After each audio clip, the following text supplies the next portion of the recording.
നമസ്കാരം, ഏവർക്കും ബ്രൈറ്റ് ഇൻസൈറ്റിന്റെ മറ്റൊരു വീഡിയോയിലേക്ക് സ്വാഗതം. ICDS സൂപ്പർവൈസർ സൈക്കോളജി വിഭാഗത്തിലെ പേഴ്സണാലിറ്റി ആൻഡ് അബ്നോർമൽ ബിഹേവിയർ എന്ന മൊഡ്യൂളാണ് നമ്മൾ ഡിസ്കസ് ചെയ്തുകൊണ്ടിരിക്കുന്നത്. ആ ഒരു മൊഡ്യൂളിലെ ആൻസൈറ്റി ഡിസോർഡേഴ്സ്, മൂഡ് ഡിസോർഡേഴ്സ് എന്നിവയെ പറ്റിയിട്ടുള്ള വീഡിയോകൾ നമ്മൾ മുൻ ക്ലാസ്സുകളിൽ ചെയ്തിട്ടുണ്ട്. ആ വീഡിയോസ് കാണാത്തവർ അതൊന്ന് കണ്ടതിന് ശേഷം മാത്രം ഈ വീഡിയോയിലേക്ക് വരിക. ഇന്നത്തെ വീഡിയോയിൽ നമ്മൾ ഡിസ്കസ് ചെയ്യുന്നത് സ്കിസോഫ്രീനിയ എന്ന ടോപ്പിക്കാണ്.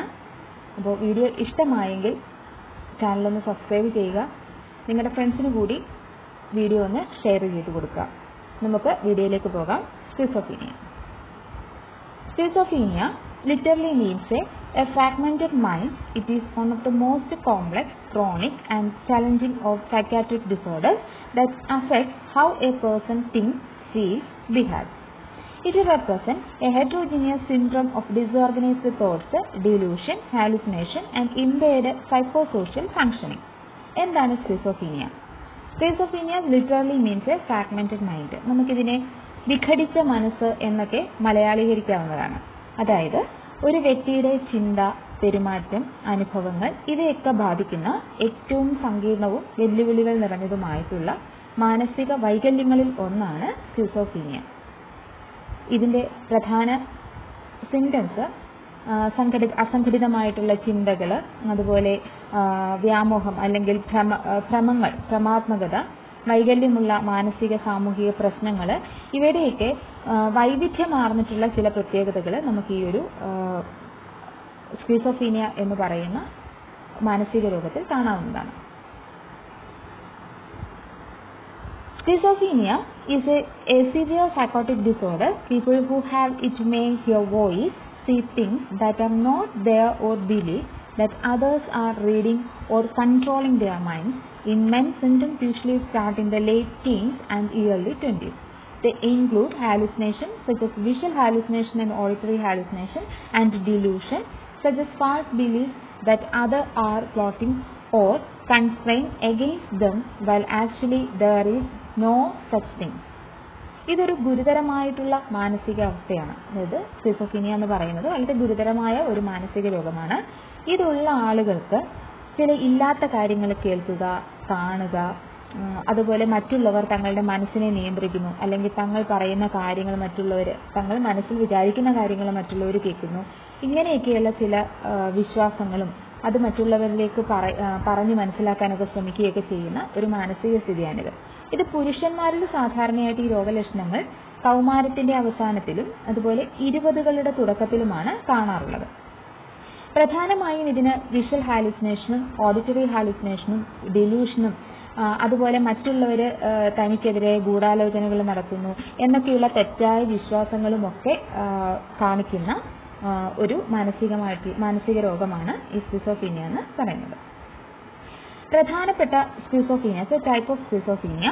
First one, paranoid schizophrenia. അതിന്റെ പ്രത്യേകതകൾ എന്തൊക്കെയാണ്? Common form of schizophrenia, prominent hallucination and or delusion may develop at a later age, and other types of schizophrenia, speech and emotions may be unaffected, at risk for suicide or violent behavior under influence of delusion.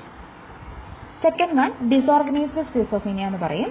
A behavior is disorganized and without purpose. ഒരു പർപ്പസും ഇല്ലാതെ behaviour disorganised ആവുക.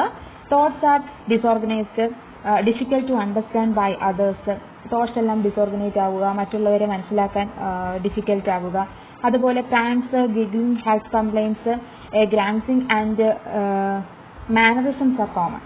Delusions and hallucinations are flighting. Usually develops between 50 to 25 years. 15 വയസ്സിനും 25 വയസ്സിനും ഇടയ്ക്കായിട്ട് ഇത് develop ചെയ്യാറാണ് സാധാരണ കാണുന്നത്. A catatonic schizophrenia rather than other types, at risk of malnutrition, exhaustion or self-injury, unusual moments, often switching between extremes of over activity and stillness, unable to talk. And fourth one is undifferentiated schizophrenia. Some characteristics of paranoid and നമ്മൾ നേരത്തെ പറഞ്ഞതുപോലെയുള്ള disorganised ആയിട്ടുള്ള രീതികൾ or catatonic schizophrenia, but does not observably fit one of these types. And last one is reduced schizophrenia. Residual schizophrenia is a past history of psychosis but only having a negative symptoms. Negative symptoms ഒക്കെ കാണുന്നതായിരിക്കും. ഈ past history നോക്കിക്കഴിഞ്ഞാൽ സൈക്കോസിൻ്റെതായിട്ടുള്ള negative symptoms കാണാൻ പറ്റുന്ന ഒന്നാണ് ഈ residual schizophrenia എന്ന് പറയുന്നത്. Characters of schizophrenia, എന്തൊക്കെയാണ് സ്കിസോഫ്രീനിയയുടെ സവിശേഷതകൾ എന്തൊക്കെയാണെന്ന് നമുക്ക് നോക്കാം. A thought disorder is a diminished ability to think clearly and logically. The person with schizophrenia is incapable of participating in conversation, contributing to the person's alienation from his family, friends and society. ഈ ഒരു ചിന്താവൈകല്യമുള്ള എന്താണ് diminishing ability to clearly and logically, യുക്തിപൂർവമായിട്ടോ വ്യക്തമായിട്ടോ ഒന്നും ചിന്തിക്കാനുള്ള കഴിവ് ഈ ഒരു ആളുകൾക്ക് ഉണ്ടാവില്ല. സംഭാഷണങ്ങളൊന്നും ഇഷ്ടപ്പെടുന്നവരല്ല. അതുകൊണ്ട് തന്നെ മറ്റുള്ളവരുമായിട്ട് കമ്മ്യൂണിക്കേറ്റ് ചെയ്യുന്നതൊന്നും ഇഷ്ടപ്പെടാത്തത് കൊണ്ട് തന്നെ കുടുംബത്തിൽ നിന്നും അല്ലെങ്കിൽ സൊസൈറ്റിയിൽ നിന്നുമൊക്കെ ഒരു ഐസൊലേഷൻ അല്ലെങ്കിൽ ഒറ്റപ്പെട്ട് കഴിയുന്നതായിരിക്കും ഇങ്ങനെയുള്ള ആളുകൾക്ക് വളരെ ഇഷ്ടമുള്ള കാര്യം.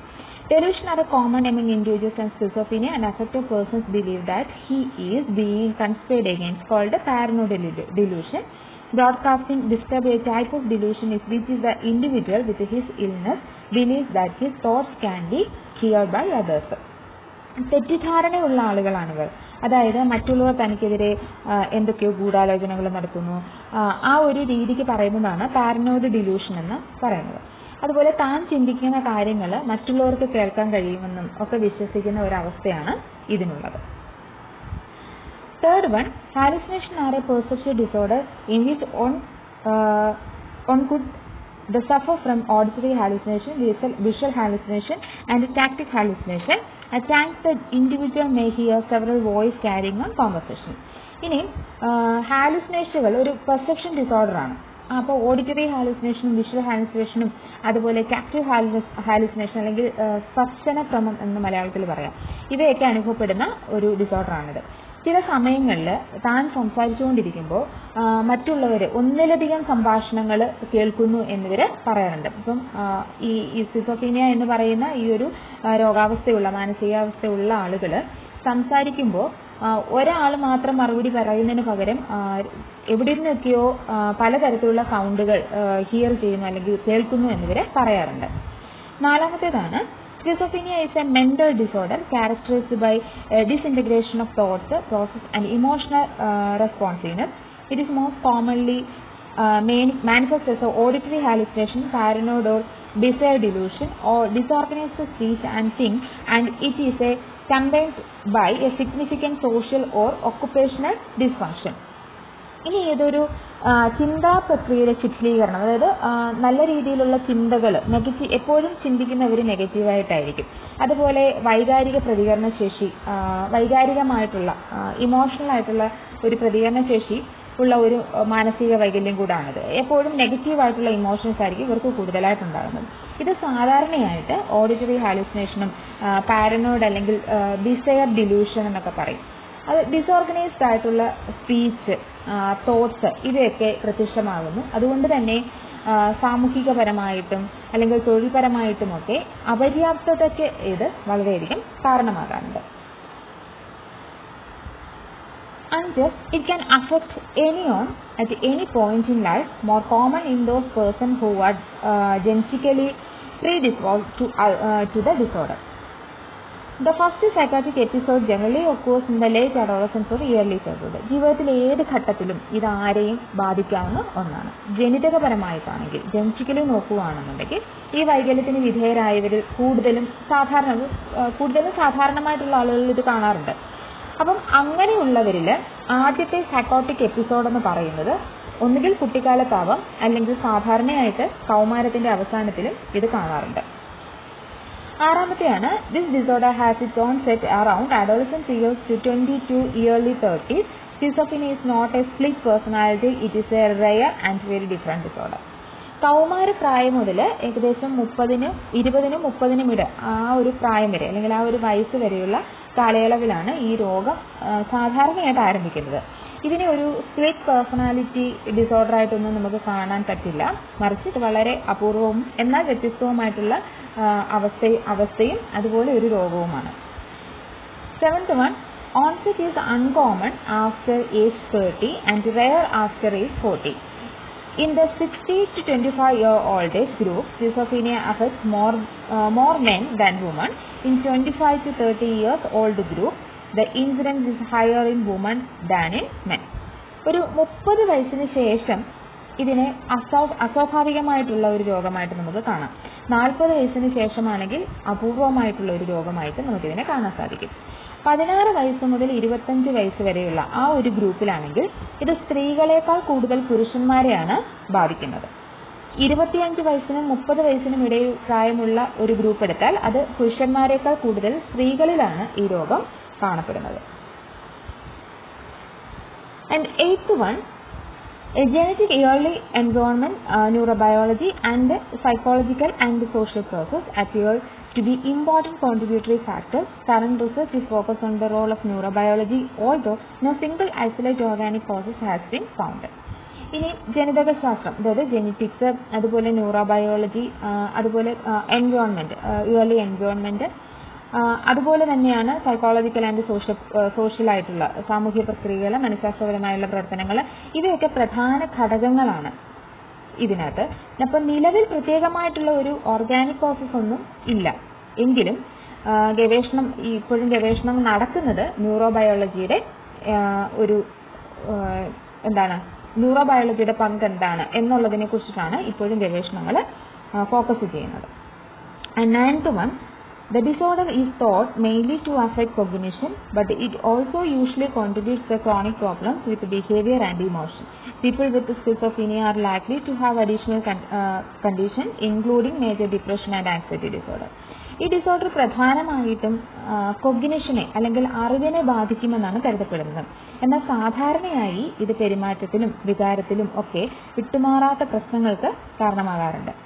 സ്കിസോഫ്രീനിയ ഉള്ളവരിൽ പ്രധാനമായിട്ടും വിഷാദം, ആങ്സൈറ്റി, അതുപോലെ ഡിപ്രഷൻ, ഉത്കണ്ഠയും ആങ്സൈറ്റിയും, ഡിപ്രഷനും ആങ്സൈറ്റിയും ഒക്കെ കൂടുതലായിട്ട് കണ്ടുവരാറുണ്ട്. And last one is social problems such as long term unemployment, poverty and homelessness are common. ഇനി തൊഴിലില്ലായ്മ കൊണ്ടും ദാരിദ്ര്യം കൊണ്ടും അതുപോലെ ഹോംലെസ്നെസ്, ഇതൊക്കെ ഓരോ സ്ഥിതികളാണ്. അപ്പോൾ ഇതുകൊണ്ടൊക്കെ ഈ പരിസ്ഥിതിപരമായിട്ടുള്ള ചുറ്റുപാടുകളിലും ഒക്കെ ജീവിക്കുന്നത് മൂലവും ഇത്തരത്തിലുള്ള രോഗങ്ങൾക്ക് കാരണമാകാറുണ്ട്. Next one, test for schizophrenia. First one, the continuous performance test or CPT, and second one, the convert visual orienting test, and last one is Proofs test. Treatment of schizophrenia: hospitalization, medication, cognitive behavior therapy, metacognitive training, family therapy or education. നമ്മുടെ സിലബസിലുള്ള schizophrenia എന്ന ടോപ്പിക്കാണ്, എന്ന ഭാഗമാണ്, personality and abnormal behaviour എന്ന മൊഡ്യൂളിലെ schizophrenia എന്ന ഭാഗമാണ് നമ്മൾ ഇന്നത്തെ വീഡിയോയിൽ ഡിസ്കസ് ചെയ്തത്. വീഡിയോ മുഴുവനായി കണ്ടതിന് ശേഷം അതിൻ്റെ നോട്ട്സുകളൊക്കെ എഴുതി വെച്ച് തന്നെ പഠിക്കാൻ ശ്രമിക്കുക. നമ്മൾ നോട്ട് ഉൾപ്പെടെയുള്ള ക്ലിപ്പുകളാണ് നമ്മുടെ വീഡിയോയിൽ ഉൾപ്പെടുത്തിയിരിക്കുന്നത്. ആ വീഡിയോ ഇഷ്ടമായെങ്കിൽ ലൈക്ക് ചെയ്യുക, ഫ്രണ്ട്സിനോട് ഷെയർ ചെയ്ത് കൊടുക്കുക. മറ്റുള്ള വീഡിയോസുമായിട്ട് ഇനി നമുക്ക് ആ ഒരു മൊഡ്യൂളിൽ പഠിക്കാനുള്ളത് പേഴ്സണാലിറ്റി ഡിസോർഡറിനെ കുറിച്ചാണ്. എത്രയും വേഗം ആ ഒരു വീഡിയോയും കൂടി നമ്മൾ അപ്ലോഡ് ചെയ്യുന്നതായിരിക്കും. വീഡിയോ ഇഷ്ടമായെങ്കിൽ ലൈക്ക് ചെയ്യുക, ചാനൽ സബ്സ്ക്രൈബ് ചെയ്യുക. Thank you.